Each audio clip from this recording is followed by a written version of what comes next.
अल्हम्दुलिल्लाह मुझे आज स्टेज के ऊपर खड़े होकर सामने जो मेरा लीडर बैठा हुआ है, जिसको मेरे बुजुर्गों ने चुना, मुझे फ़ख्र है आज उसके ऊपर।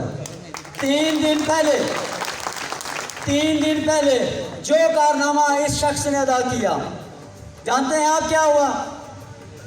2 ग्रुपों के दरमियान जड़ाली के अंदर, 2 ग्रुपों के अंदर जड़ाली में जो तकरीबन 10 से तकरीबन 1 साल थे, उस दौरान जो उनके झगड़े थे, कत्ल के मुकदमा, उसके अंदर सुलह कराने वाला ये अजीम लीडर हमारे सामने बैठा हुआ है।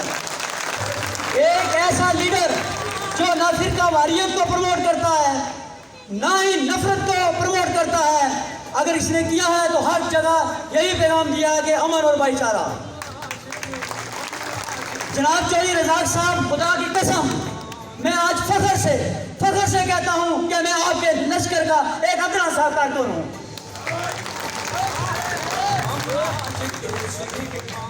जो डेवलपमेंट आप लाएंगे, जो तरक्याती प्रोजेक्ट्स आप लाएंगे, वो हमारा हक है, वो आप हमें देंगे। लेकिन हमारे हल्के के अंदर जो अमन की फजा आप कायम कर रहे हैं, ये आपके सिवा कोई भी नहीं कर सकता। इसके बाद मैं इस स्टेज की वसातत से चाय के हवाले से, आप चाय में भी गए, आज भी गए, मैं मुबारकबाद पेश करता हूँ आपको। इंशाअल्लाह आप देखेंगे इस यूनियन काउंसिल के अंदर वो रिकॉर्ड कायम होगा आपके लिए जो ना पहले कभी था और ना इंशाअल्लाह अब होगा। आखिर में मैं आपसे चंद एक गुजारिश करना चाहता हूँ। हम अपने लिए तरक्याती प्रोजेक्ट्स मांगते हैं, सब कुछ मांगते हैं।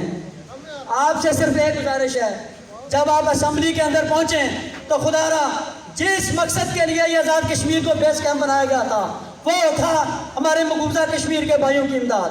यह बेस कैंप हमें टूटी ना का तो आप देंगे, वो हमारा हक है। लेकिन चौधरी रज़ाक साहब, अगर आपने वही हिसाब किया, वही काम किया जो हमारे यहाँ के लीडर करते रहे, तो यकीन कीजिए सबसे पहले मैं आपको छोड़ूंगा, मैं आपके काफिले में शामिल नहीं रहूँगा। आप, मुझे उम्मीद है कि असेंबली के अंदर पहुंच के हमारे वो जो कश्मीरी भाई हैं, उसके लिए जो कानून साजी होगी, जो आप कर सकेंगे वो आप ज़रूर करेंगे। वास्सलाम।